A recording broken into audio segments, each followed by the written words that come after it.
Kannur Anjarakandy dental കോളേജിലെ ഒന്നാം വർഷ BDS വിദ്യാർത്ഥി നിധിൻ രാജിന്റെ ഘാതകരെ അറസ്റ്റ് ചെയ്ത് ജയിലിൽ അടയ്ക്കണമെന്നാവശ്യപ്പെട്ട് മാള സാമൂഹിക ജനകീയ കൂട്ടായ്മ പ്രതിഷേധ യോഗം സംഘടിപ്പിച്ചു.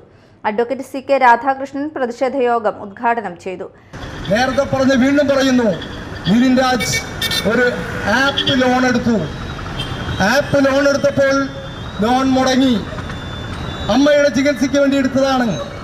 ആ ലോണെ സംബന്ധിച്ച് ആപ്പുമായി ബന്ധപ്പെടുന്ന ബാങ്ക് വിളിച്ചു ചോദിച്ചപ്പോൾ അതിൻ്റെ മാനസികമായ പിരിക്കുറുക്കത്തിലാണ് നിധിൻ രാജ് സ്വയം ജീവനൊടുക്കിയതെന്ന് പറയുവാൻ കേരളത്തിലെ പോലീസും കേരളത്തിലെ രാഷ്ട്രീയ പ്രബുദ്ധരായിട്ടുള്ള അഭിനയിക്കുന്ന അഭിനവ ഗാന്ധിയന്മാരും കമ്മ്യൂണിസ്റ്റുകാരും ഗോൾവാൾക്കറിന്റെ ആളുകളും ശ്രമിച്ചുകൊണ്ടിരിക്കുന്നു എന്നുള്ള കാര്യം ഇവിടെ ചർച്ച ചെയ്യാതെ പോകാൻ സാധിക്കില്ല.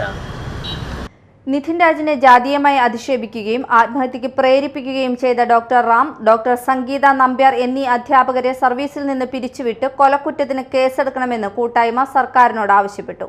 വെൽഫെയർ പാർട്ടി മാള മണ്ഡലം കമ്മിറ്റി അംഗം അൻഷാദ് ഷാ, KHSS സംസ്ഥാന കമ്മിറ്റി അംഗം MM Biju, VL Ratheesh, Shubhamani, VK Karvarnan, Bhaskaran Kannikulangara, Latheef, Suresh തുടങ്ങിയവർ സംസാരിച്ചു.